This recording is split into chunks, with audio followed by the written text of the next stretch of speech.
Vote चोर vote चोर vote चोर, ये नारे आज दिल्ली की राजनीति में गरमाए हुए। तो भाई क्या है वोट चोरी का ये मामला?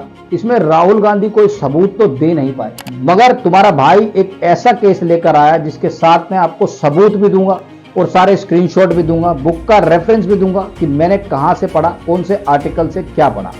तो चलो भाई मैं आपको बताता हूं। 1952 का मामला है, जहां पर यूपी के रामपुर में चुनाव थे और इस चुनाव में नतीजे बदलने के लिए खुद देश के प्रथम प्रधानमंत्री पंडित जवाहरलाल नेहरू जी को भी उतरना पड़ा। चौंक गए? तो चलो पूरा मामला जानते हैं। यूपी के रामपुर में चुनाव थे। चुनाव के प्रत्याशी थे एक तरफ मौलाना आजाद तो दूसरी तरफ बिशन चंद सेठ जो चुनाव लड़ रहे थे। मौलाना आजाद जो थे वो मात्र 3 बार अपनी कॉन्स्टिट्यूएंसी में गए थे, ऐसा इस आर्टिकल में लिखा है। आप आर्टिकल देख लीजिए। आगे चलते हैं दोस्तों। चुनाव होता है, चुनाव के रिजल्ट्स डिक्लेयर हो जाते हैं और बिशन चंद सेठ की पार्टी जीत जाती है और उनके कार्यकर्ता और सहयोगी जश्न मनाने के लिए निकल जाते हैं जुलूस लेकर। अब ये फरमान पहुंचता है दिल्ली और दिल्ली से संदेश आता है मुख्यमंत्री साहब गोविंद वल्लभ पंत जी के लिए, जिसमें कहा गया किसी भी सूरत में मौलाना आजाद हारने नहीं चाहिए। इस संदेश के बाद मुख्यमंत्री साहब डीएम साहब को और जिला अधिकारियों को टाइट करते हैं और उन पर दबाव बनाते हैं कि वो किसी भी तरह इस परिणाम को बदले। जैसे तैसे ये खबर प्रत्याशी बिशन चंद सेठ के पास पहुंचती है तो वो इसका विरोध करते हैं। विरोध के जवाब में जिलाधिकारी और एडीएम कहते हैं कि हमें अपनी नौकरी बचानी है और वो उठाकर उस मतदान पेटी को मौलाना साहब की पेटी में मिला देते हैं। दोस्तों ये आर्टिकल शंभुनाथ टंडन के द्वारा हिंदुत्व के प्रोधा स्मृति ग्रंथ में छापा गया, जिसका विमोचन अटल बिहारी वाजपेयी जी ने दिल्ली में किया था। दोस्तों इस ग्रंथ के अलावा आपको एक बुक भी मैं बता देता हूं जिसका नाम है बेनकाब नेहरू, जिसे हंसराज रहबर जी ने लिखा था। उसमें भी ये आर्टिकल आपको इजीली मिल जाएगा।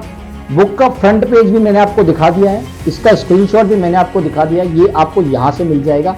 दोस्तों अपनी बात को स्पष्ट करते हुए श्री टंडन जी ने आगे लिखा कि उस समय की वोटिंग में कोई सिंबल या चिन्ह नहीं होता था।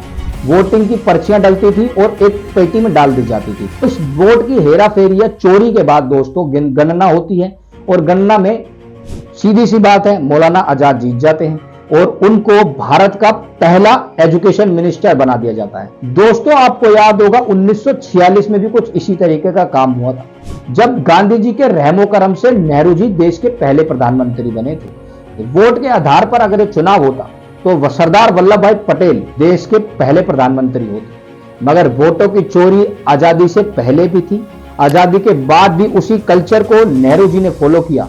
नेहरू जी की ईमानदारी पर मुझे कोई शक नहीं, मगर उनकी ईमानदारी किस समुदाय के लिए थी ये भी सोचने का विषय है। अब आपको कोई चमचा बोले कि वोटों की चोरी क्या होती है तो उस चमचे को ये वीडियो जरूर दिखा देना। और मेरे जो काबिल दोस्त मुझसे पूछ रहे थे वोट की चोरी, उनको ये वीडियो जरूर देखनी चाहिए और ये फैक्ट भी चेक करने चाहिए। हम जैसे लोग जो फैक्ट के साथ में वीडियोस लेकर आते हैं उनको आप 1 सेकंड में अंधभक्त कह देते हो और आप सारी जिंदगी से चमचागिरी करते आए हो और आप लोग बिना किसी तथ्यों के, बिना किसी फैक्ट के साथ बड़े से बड़े संस्थान पर आरोप लगा देते हो और उन संस्थानों से चुपचाप माफी मांगकर घर आ जाते हो।